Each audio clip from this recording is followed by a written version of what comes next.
3:41, lo que toca ahora es nuestro bloque económico.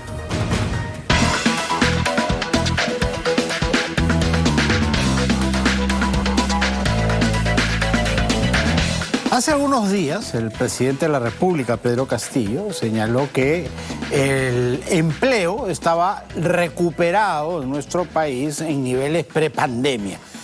Y esto finalmente, con cifras que han salido del INEI, resulta una frase cierta pero engañosa. Y le explico por qué. Porque efectivamente el empleo prácticamente en plazas ocupadas, digámoslo así, está en niveles 2019 más o menos. Hemos llegado a ese nivel.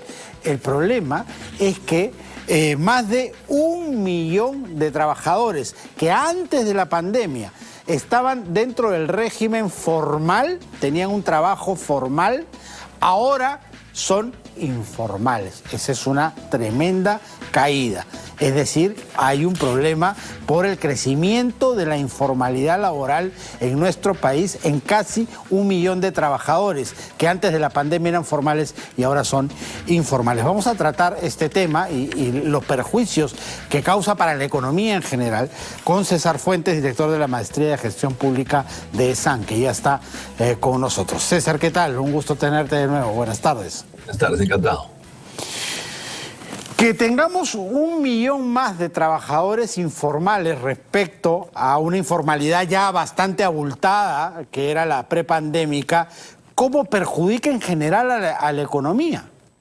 Bueno, el tema de la informalidad, como es multicausal, es decir, tiene varias razones, también afecta a varios sectores de la economía, ¿no? Uno es, desde el punto de vista de Estado, menor tributación, porque estas personas que están en el sector informal no tributan desde impuesto a la renta, no pagan mucho de los impuestos indirectos como IGB o selectivo al consumo. Entonces hay una base tributaria que se erosiona y eso obviamente afecta después el gasto público a nivel de temas como salud y educación.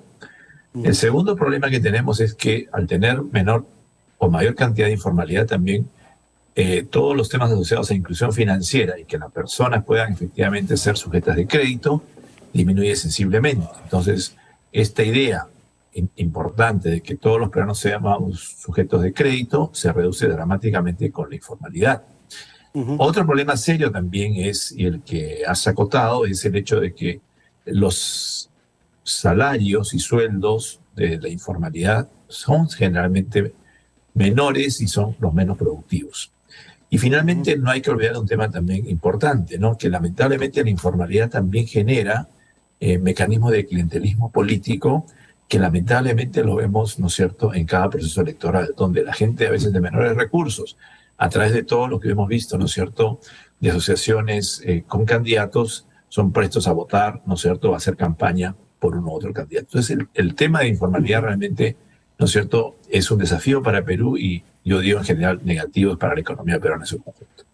Y has tocado un tema importante, porque si ese trabajador que ganaba X en la formalidad antes de la pandemia y que hoy ha tenido que pasar a la informalidad y gana un poco menos, eso significa también un deterioro en las capacidades de esa familia, ¿no es cierto? De educar mejor a los hijos, de alimentarlos, etcétera. Hay un deterioro social también. Lógico, lo que pasa es que se ha confundido y creo que lamentablemente en esta idea ha colorado mucho la discusión entre académicos y economistas, es que el autoempleo, ¿no es cierto?, a veces se entiende como una semilla de emprendedores o emprendedurismo. Son cosas totalmente diferentes. Lo que curiosamente se ve en el caso de Perú cuando se ven los datos es que el autoempleo, o lo que a veces se llama emprendedurismo, ¿no es cierto?, disminuye cuando hay mayor crecimiento. Quiere decir que efectivamente la gente, hoy día, por ejemplo, un taxista o un vendedor ambulante, cuando tiene mayor empleo y tiene la capacidad de hacerlo, regresa, ¿no es cierto?, al sector formal. Y eso es lo que justamente a veces engañosamente decimos nosotros, ¿no es cierto?, que esto es... Hay una diferencia entre el cachueleo y el ser emprendedor, ¿no? Hay una diferencia allí, ¿no? Eso es abismal. Y creo que el discurso se ha confundido, ¿no? Y lógicamente para un Estado que no quiere, diríamos de otra manera, asumir la responsabilidad de generar mayor productividad o mayor educación para su población, es quizá la salida más elegante, ¿no? Es decir, que todos son emprendedores cuando la verdad tenemos un serio problema de productividad y un autoempleo con muy pocos recursos. Y ahora el panorama es más gris aún, porque según las proyecciones, inversión privada no va a haber. Entonces, ¿cómo generamos nuevos empleos formales, esas plazas que se perdieron en la pandemia, si el privado no va a poner dinero por la coyuntura que vivimos? Así es, ¿no? Yo creo que también hay lo que está ocurriendo con el gobierno, equivocadamente, es bastante más regulación en el tema de contratación del empleo. Eso va a generar incentivos especialmente a las MIPES y pymes a seguir contratando de manera informal.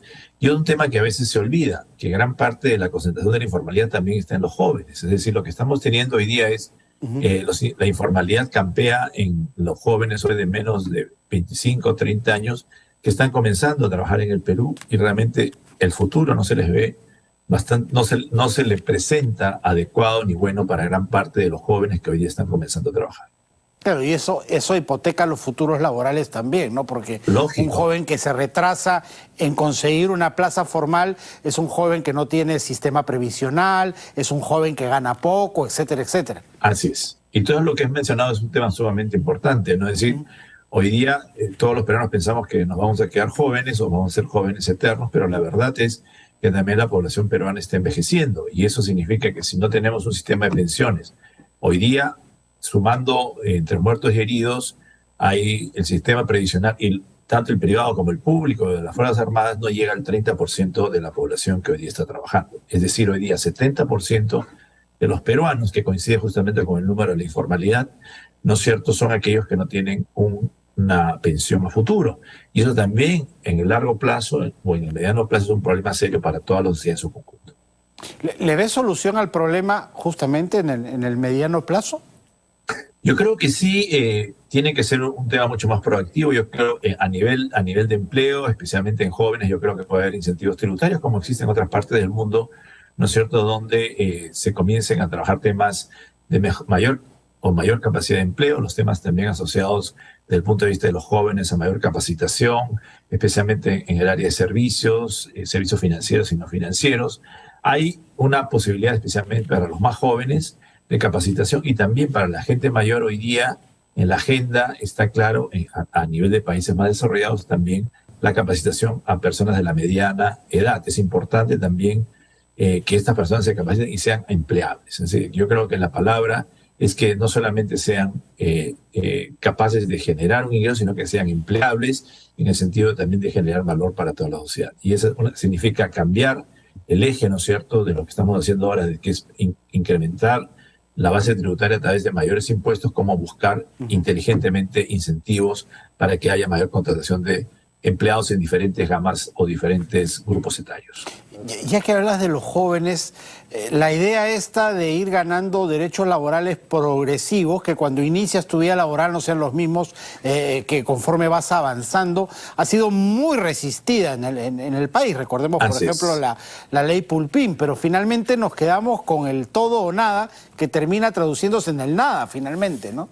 Así es. El tema que tenemos es que los costos laborales en el Perú son relativamente elevados, porque está asociado también a cómo nosotros estructuramos, ¿no es cierto?, el salario, ¿no? Si ustedes, gran parte de la población, por ejemplo, tiene además del salario mensual, tiene los abonos que son en julio y diciembre, que eso es un costo literalmente para las empresas, aunque no está considerado parte de su salario. Entonces, todo esto hace también que se inflen mucho los gastos laborales y por eso la alternativa de la informalidad, especialmente en MIPES y pymes, es clara, ¿no? Y es lo que pasa en la realidad y lo que vemos cotidianamente en el sector informal. Perfecto, César, muy claro como siempre. Muchísimas gracias por estar con nosotros. Encantado. Muy buenas tardes. César Fuentes, director de la Maestría de Gestión Pública de SAN, ha estado con nosotros. Cerramos así nuestro bloque económico.